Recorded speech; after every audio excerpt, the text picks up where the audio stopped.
आज के टाइम की सबसे बड़ी प्रॉब्लम बन चुकी है कि हमें अपना पढ़ा हुआ याद नहीं रहता। पढ़ाई तो हर कोई करता है, लेकिन अपना पढ़ा हुआ सब कुछ याद रह जाए ऐसे बहुत कम ही स्टूडेंट्स हैं। तो क्या ऐसे कुछ साइंटिफिक मेथड्स हैं या टेक्निक्स हैं जिनका यूज़ करके हमें अपना पढ़ा हुआ सब कुछ याद रह जाए?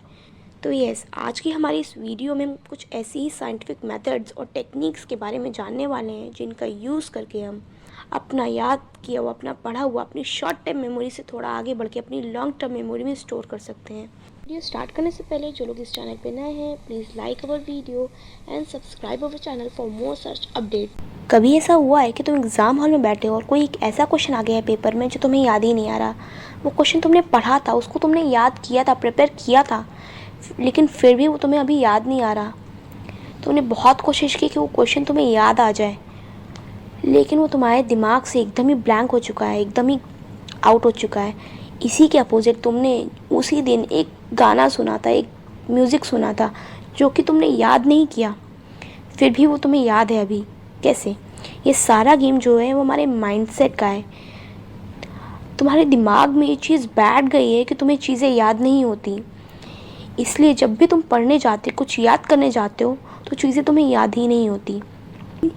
इस केस में हमें करना क्या होता है कि जब भी हम पढ़ने जाएं, जब भी हम कुछ याद करने जाएं, उससे पहले हम अपने ब्रेन को ये कहें कि ये टॉपिक और ये सब्जेक्ट जो हम पढ़ने जा रहे हैं वो हमारा सबसे इजी सब्जेक्ट है, इसको हम बहुत आसानी से कवर कर लेंगे और साथ ही जब हम इस टॉपिक में हम मास्टर हो जाएंगे, इससे तुम्हारे दिमाग को ये लगेगा कि तुम्हारा इस टॉपिक जो तुम पढ़ रहे हो वो बहुत आसान टॉपिक है और वो आसानी से याद कर ले जाएगा और वो चीज़ तुम्हें बहुत आसानी से याद हो जाएगी।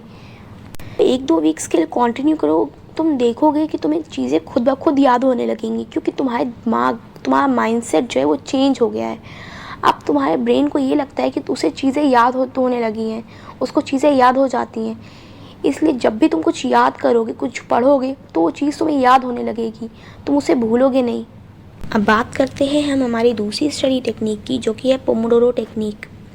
अब तुम ही बताओ, जब तुम बहुत देर तक पढ़ते रहते हो, बिना ब्रेक लिए तुम नॉन स्टॉप पढ़े जा रहे हो, तो तुम थक जाते हो, तुम बोर हो जाते हो और तुम्हारा इंटरेस्ट लेवल जो है वो पढ़ाई की तरफ, सब्जेक्ट की तरफ कम होने लगता है और तुम्हारी इफ़िशियंसी ग्राफ भी गिरने लगता है। तो अपनी इफ़िशियंसी ग्राफ को मेंटेन रखने के लिए, अपनी प्रोडक्टिविटी को, अपनी इफ़िशियंसी को मेंटेन रखने के लिए हमें करना क्या होता है? हर आधे घंटे की पढ़ाई के बाद 5 मिनट्स का ब्रेक लेना होता है और इस 5 मिनट्स के ब्रेक में हमें कुछ ऐसा काम करना होता है जिससे कि हमारी बॉडी को ट्रीट मिले। जैसे कि हमने किसी फ्रेंड से बात कर ली, कुछ म्यूज़िक सुन लिया, डांस कर लिया या कुछ भी ऐसा फ़नी काम कर लिया जिससे कि हमें रिलैक्सेशन मिलता हो। होगा क्या, जब तुम दोबारा 5 मिनट के ब्रेक के बाद दोबारा पढ़ने बैठोगे तो तुम्हारा इफ़िशियंसी ग्राफ फिर से हाई होगा और इस वजह से तुम्हें ईज़िली सब कुछ याद होता जाएगा और तुम्हें एक प्रोडक्टिव आउटपुट मिलेगा। अब आते हैं हम हमारे तीसरे स्टडी मेथड पर, जो कि है ब्लर्टिंग मेथड।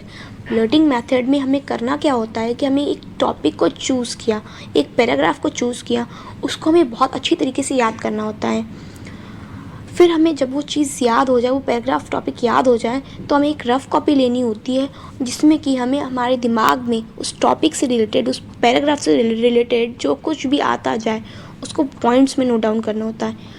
पॉइंट्स में नोट डाउन करने से ये होता है कि जब हम उसको पॉइंट्स में लिख रहे होते हैं तो जो चीज़ हमारे दिमाग में याद हो चुकी है वो चीज़ हमें और अच्छी से याद हो जाती है, और जो पॉइंट्स हमारे स्किप हो चुके हैं, जो चीज़ हमें याद नहीं हो पाई, वो पॉइंट्स भी हमें पता चल जाते हैं कि ये हमारे स्किप हो गए, तो उससे हम उन पॉइंट्स को भी प्रिपेयर कर लेते हैं।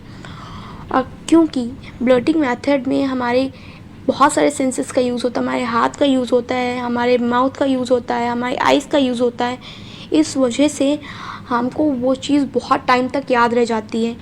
यहाँ पे हमारी वीडियो फिनिश होती है। मिलते हैं नेक्स्ट वीडियो में कुछ इसी तरह के स्टडी रिलेटेड इश्यूज़ के साथ।